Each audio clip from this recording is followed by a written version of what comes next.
కొన్ని శోధనలు మనం ఒక్కళ్ళమే ప్రార్థన చేసి గెలవచ్చు. కొన్ని శోధనలు మన ఒక్కళ్ళ ప్రార్థన సరిపోదు, మనకి ఇతరుల యొక్క సహవాసం కావాలి. అందుకే చర్చికి రమ్మని చెప్పేది మిమ్మల్ని, అందుకే సహవాసానికి రమ్మని చెప్పేది మిమ్మల్ని, అందుకే ప్రార్థనకి రమ్మని చెప్పేది మిమ్మల్ని.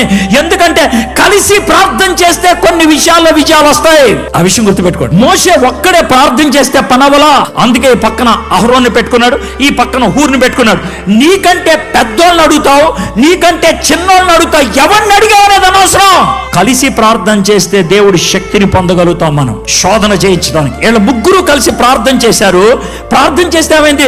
కింద గెలుపు వచ్చింది. కింద గెలుపుకి ఎవరు కారణం? మోషే ప్రార్థన లేకపోతే యెహోషువ యుద్ధమా? రెండు. ఇది ప్రార్థన అయితే అది పోరాటం. ప్రార్థన చేసి పోరాటం చేయకపోతే కనుక ఆడు డ్రామాగాడు అని అర్థం. ప్రార్థన లేకుండా పోరాటం చేశాడంటే ఆడు విప్లవకారుడు అని అర్థం. సో రెండు ఉంటే వాడిని విశ్వాసి అంటారు.